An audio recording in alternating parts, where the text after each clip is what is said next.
Pecados que bloqueiam o Espírito Santo e os anjos. Número 1. A verdade não contada sobre o Espírito Santo em nossa jornada de fé é essencial para compreender a importância do Espírito Santo em vencer o pecado. Uma lição-chave para cada seguidor de Cristo. A Bíblia nos diz que o Espírito Santo não é apenas uma ideia vaga, mas um membro essencial da Trindade, que inclui Deus Pai, Filho e Espírito Santo. Nas palavras do próprio Jesus, conforme registrado em João 14, versículo 26, mas o ajudador, o Espírito Santo, a quem o Pai enviará em meu nome, esse vos ensinará todas as coisas e vos fará lembrar de tudo quanto vos tenho dito. Essa passagem revela duas verdades essenciais.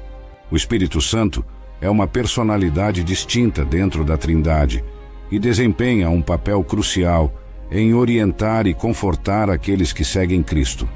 O Espírito Santo, junto com o Pai e o Filho, Jesus Cristo, forma o que chamamos de Trindade. Isso significa que Deus se manifesta de três formas diferentes, mas ainda assim é um só Deus. Pense nisso como um time onde cada membro tem um papel único, mas juntos formam um grupo completo. O Espírito Santo é tão divino e poderoso quanto Deus Pai e Jesus, o Filho.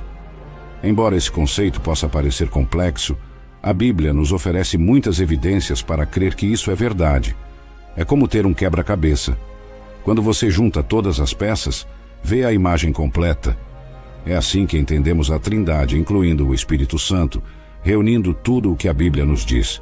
Pecado que impede você de ouvir o Espírito Santo. O pecado não é apenas sobre quebrar regras, ele impacta profundamente nossa relação com Deus. Imagine um mundo perfeito no Jardim do Éden, onde Adão e Eva estavam próximos a Deus, como amigos. No entanto, quando pecaram, isso causou um enorme abismo, afastando a humanidade de Deus. A Bíblia nos diz que o pecado alterou nossa capacidade de sentir e compreender a presença e as intenções de Deus. O primeiro pecado que bloqueia o Espírito Santo é o pecado não confessado. No livro de Salmos, Davi compartilha sua história pessoal sobre os problemas que enfrentou, quando não admitiu seus erros.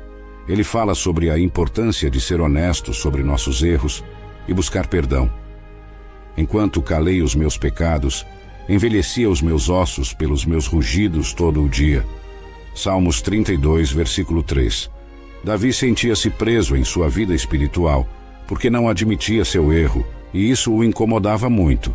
Outro pecado que nos bloqueia é o orgulho. O rei Saul nos mostra uma clara lição sobre como o orgulho pode criar uma parede entre nós e Deus. Na história de 1 Samuel 15, vemos Saul cometendo um grande erro. Em vez de seguir as instruções de Deus para destruir todos os animais dos amalequitas, ele escolheu manter os melhores. Quando o profeta Samuel o questionou, Saul tentou negar suas ações, mostrando o quão orgulhoso ele era. Esse orgulho foi a razão pela qual ele perdeu sua posição como rei. Esta história é um poderoso lembrete de que deixar o orgulho nos controlar pode nos tornar surdos espiritualmente, incapazes de ouvir ou seguir a orientação de Deus. Mas ele dá maior graça. Portanto diz, Deus resiste aos soberbos, mas dá graça aos humildes. Tiago 4, versículo 6.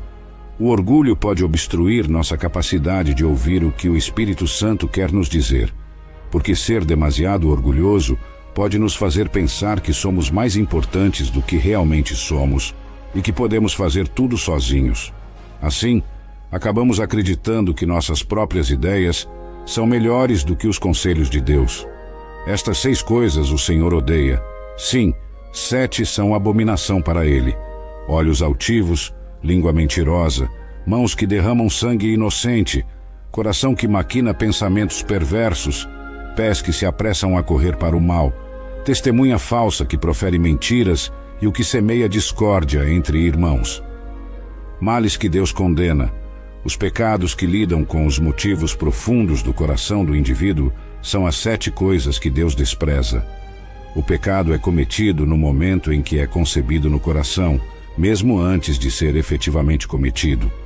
Evitar essas 7 coisas que Deus despreza nos ajudará a revelar nossas intenções e motivações ocultas.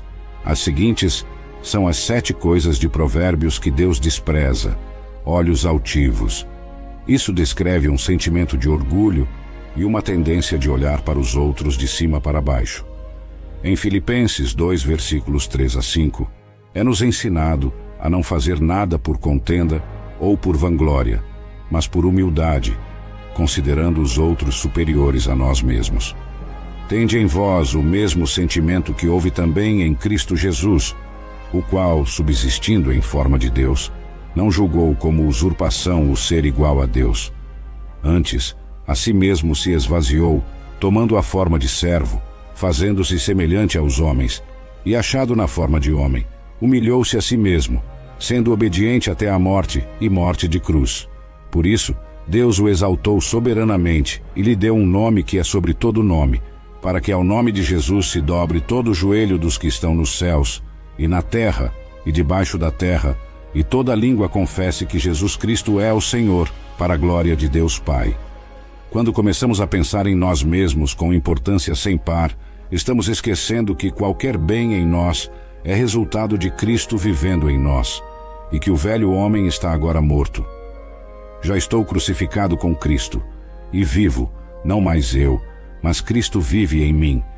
E a vida que agora vivo na carne, vivo-a pela fé no Filho de Deus, que me amou e se entregou por mim. Muitas vezes, os crentes se sentem superiores a outros, quando recebem sabedoria divina e demonstram uma incrível tenacidade contra o pecado, falhando em reconhecer que esses dons foram concedidos por Deus através de Cristo e inflamados pelo Espírito Santo, não por nossa própria bondade. Esse pecado de orgulho é tão detestado pelo Senhor que Paulo foi impedido de cometer esse pecado ao receber um espinho na carne para humilhá-lo, como ele mesmo descreve em 2 Coríntios 12, versículo 7, e para que me não exaltasse pelas excelências das revelações, foi-me dado um espinho na carne, um mensageiro de Satanás para me esbofetear, a fim de que não me exalte. Amargura e falta de perdão. Jesus nos conta a história de um servo que, após ser perdoado de uma grande dívida, recusa-se a perdoar uma pequena dívida devida por outro. A parábola termina com o servo incompassivo sendo entregue à prisão para ser torturado até que pagasse tudo o que devia, conforme Mateus 18, versículo 34. Isso ilustra o aprisionamento espiritual que vem com a falta de perdão. Segurar a amargura e não perdoar os outros pode interferir no trabalho do Espírito em nós, como nos ensina Efésios 4, versículos 31 e 32. Toda amargura e ira e cólera, e gritaria, e blasfêmia, e toda malícia seja tirada dentre vós. Antes sede uns para com os outros benignos, misericordiosos, perdoando-vos uns aos outros, como também Deus vos perdoou em Cristo. Portanto, orai vós deste modo: Pai nosso que estás nos céus, santificado seja o teu nome. Venha o teu reino, seja feita a tua vontade, assim na terra como no céu. Dá-nos hoje o nosso pão de cada dia, e perdoa-nos as nossas dívidas, assim como nós perdoamos aos nossos devedores. E não nos induzas à tentação, mas livra-nos do mal. Porque se perdoardes aos homens as suas ofensas, também vosso Pai Celestial vos perdoará. Mas, se não perdoardes aos homens as suas ofensas, também vosso Pai vos não perdoará as vossas ofensas. De todas as partes da oração do Senhor, é intrigante que o único trecho sobre o qual Jesus pensou ser digno de fazer um comentário específico foi o do perdão. Repare que ele estabelece a proporção na qual podemos pedir perdão a Deus. É a mesma proporção na qual perdoamos aos outros. Perdoa-nos as nossas dívidas, assim como nós perdoamos aos nossos devedores. Quando perdoamos plenamente aos outros, podemos plenamente pedir perdão. Deus nos perdoa, mas se negamos o perdão total aos outros, então não podemos exigir o perdão completo de Deus. Então Jesus intercede dizendo: porque se perdoardes aos homens as suas ofensas, também vosso Pai Celeste vos perdoará. Mas, se não perdoardes aos homens as suas ofensas, também vosso Pai não vos perdoará as vossas ofensas. A linguagem não poderia ser mais clara. Queremos que Deus nos perdoe? Então não temos escolha. temos que perdoar os outros. Não há alternativa para isso. Em Marcos 11, Jesus fala sobre como ter nossas orações respondidas. Por isso vos digo que tudo o que pedirdes em oração, crede que o recebereis e tê-lo-eis. E quando estiverdes orando, perdoai, se tendes alguma coisa contra alguém, para que também vosso Pai, que está nos céus, vos perdoe as vossas ofensas. Quando oramos, Jesus nos coloca a responsabilidade de perdoar os outros. Ele não diz para esperar que eles venham pedir perdão. Se você quer que suas orações cheguem a Deus, tome a iniciativa, perdoe essas pessoas. Na maioria das vezes, nem acho necessário ir até eles e dizer isso, mas você precisa liberá-los, pois enquanto você os aprisiona em suas dívidas para com você, Deus retém sua dívida para com ele. E a sua dívida para com Deus é infinitamente maior do que qualquer dívida que uma pessoa tenha com você. Jesus diz: perdoe-o, não importa o que ele tenha feito. Sua linguagem é tão clara. Se tendes alguma coisa contra alguém, perdoai-lhe. Isso não deixa ninguém de fora, não é? Isso significa que não há situações ou circunstâncias nas quais possamos justificar não perdoar os outros. Jesus está nos dizendo que, ao orar, creia que recebe o que está orando. Mas ele diz que há um problema inerente. Quando você está orando, se você tem algo contra alguém, perdoe-o, para que seu Pai no céu possa perdoar seus pecados. Você ainda tem orações não respondidas? Já sentiu que estava clamando e os ouvidos de Deus estavam fechados para sua oração? Possivelmente, Deus tem pausado para que você aprenda a mensagem de que, se quer que Ele ouça suas orações, você deve começar perdoando qualquer pessoa que você possa estar retendo algo contra. Jesus aprofunda essa questão em sua parábola do servo irreconciliável. É tão vívida e todos nós podemos tirar lições importantes desta. 3 pontos são essenciais nesta parábola. Primeiro, a falta de perdão é maldade. O mestre disse ao servo: servo malvado. É uma acusação dura, não é? O primeiro servo não cometeu um crime hediondo. Ele simplesmente falhou em perdoar seu colega servo. Parece que, na opinião de Deus, falhar em perdoar é maldade. Segundo, Jesus diz que o mestre ficou irado. A falta de perdão provoca a ira de Deus. Lembremo-nos de que há um paralelo preciso entre o Senhor e o servo, e com Deus e cada um de nós. Minha terceira observação é que a falta de perdão nos aprisiona. Uma interpretação refere-se aos carcereiros como torturadores. Jesus disse: assim também vos fará meu Pai Celestial, se do coração não perdoardes, cada um a seu irmão, as suas ofensas. O servo que não perdoou foi entregue aos torturadores, restaurando a capacidade de ouvir o Espírito Santo. O arrependimento, o sussurro gentil do Espírito Santo, pode ser abafado em nosso mundo hoje. Restaurar a capacidade de ouvir este guia divino muitas vezes requer um retorno aos princípios fundamentais do arrependimento: perdão, humildade, obediência e comunidade. O arrependimento é um ato poderoso, não apenas sentir pena por erros, mas uma mudança determinada de direção. Atos 3, versículo 19 diz: arrependei-vos, portanto, e convertei-vos para que os vossos pecados sejam apagados, a fim de que venham tempos de refrigério da presença do Senhor. Este refrigério fala do poder restaurador do arrependimento. A limpeza da consciência e a desobstrução dos canais para Deus acontecem ao reconhecer nossos pecados e decidir nos afastar deles. Assim, removemos os obstáculos que entopem nossa espiritualidade.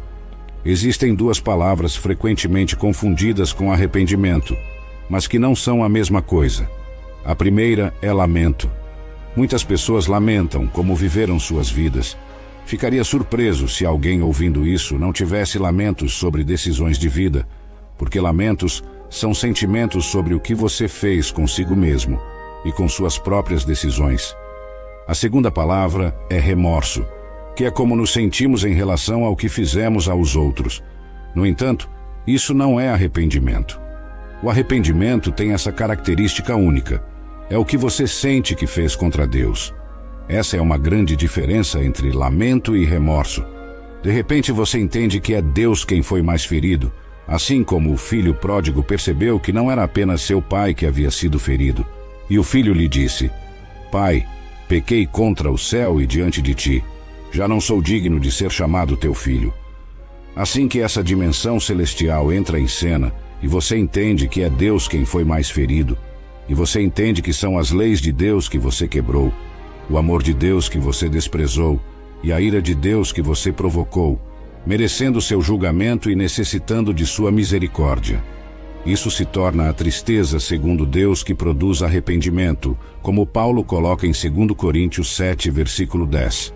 Lamento e remorso não levam necessariamente ao arrependimento. O arrependimento no Novo Testamento é dividido em 3 estágios: pensamento, palavra e ação. Vou mostrar que o arrependimento é sempre arrependimento de pecados específicos. Você não pode se arrepender de pecados gerais. Isso envolve, antes de tudo, mudar sua perspectiva sobre certas questões e pensar a maneira de Deus sobre elas. E você chega a 2 conclusões como resultado. Primeiro, Deus é muito melhor do que eu imaginava. E segundo, eu sou uma pessoa muito pior do que eu pensava. No mundo de hoje, geralmente é o contrário. Quando um não crente pensa sobre Deus, ele acha que Deus é injusto e que ele é justo, que ele é superior a Deus. Já reparou nisso?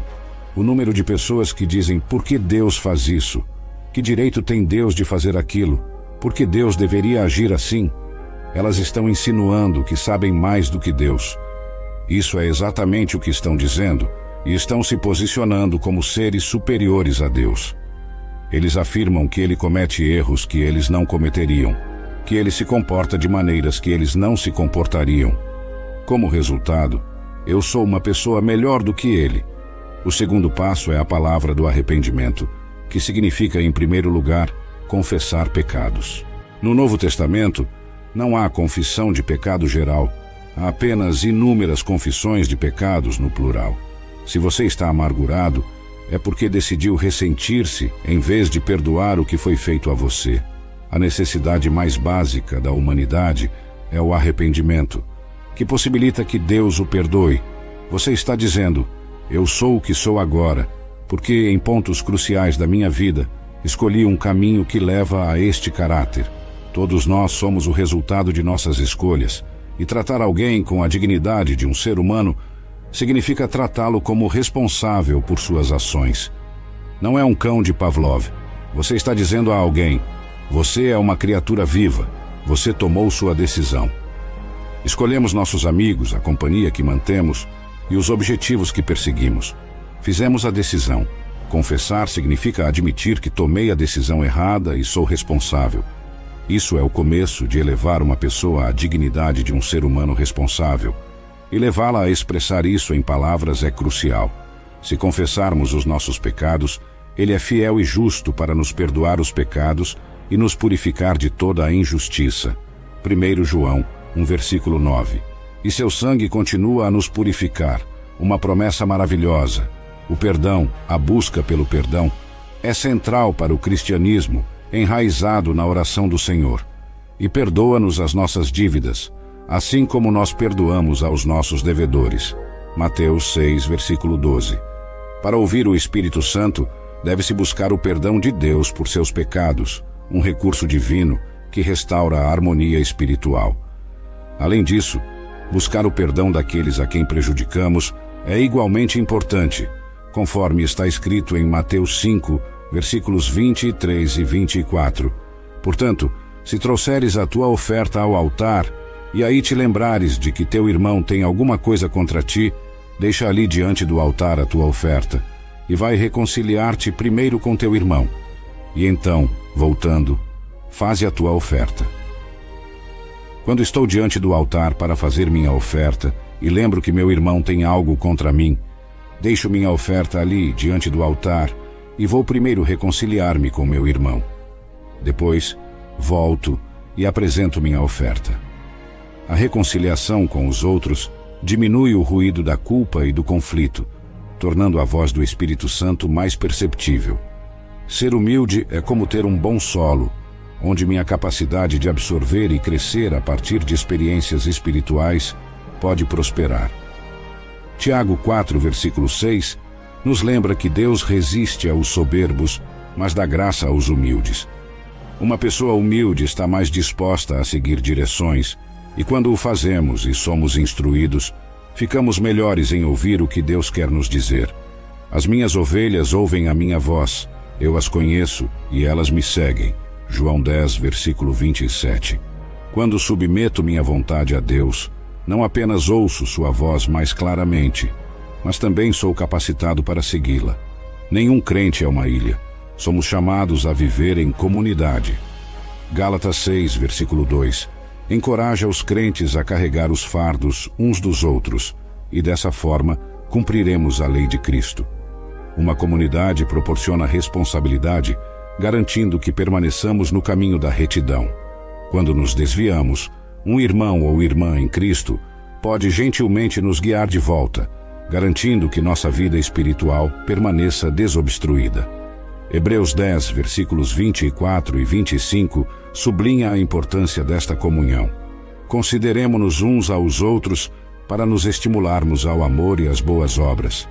Não deixemos de congregar-nos como é costume de alguns, mas admoestemo-nos uns aos outros, e tanto mais quanto vedes que se aproxima o dia. Quanto aos anjos, eles são poderosos espíritos ministradores, mas certas coisas podem impedir seu ministério em nossas vidas. A primeira coisa que pode impedir os anjos é a cegueira espiritual. Quando se trata de questões de Deus, é necessário crer antes de poder experimentar. O que está escrito na palavra deve ser visto antes de poder ser possuído. Os anjos, também referidos como o exército do céu, estão ao nosso redor. O servo de Eliseu inicialmente desconhecia o fato e Jó nunca percebeu. Não deixe que o diabo o confunda sobre a presença dos anjos. Assim como o mundo demoníaco é invisível, o mundo angélico também é. Vejamos a história de Eliseu. Houve um tempo em que Eliseu se tornou tão invencível que um exército inteiro foi enviado para prendê-lo, e enviou cavalos e carros de guerra, e um grande exército, e vieram de noite e cercaram a cidade. E o servo do homem de Deus, levantando-se bem cedo e saindo, viu um exército com cavalos e carros ao redor da cidade. Então o seu servo lhe disse: Ai, meu senhor, que faremos?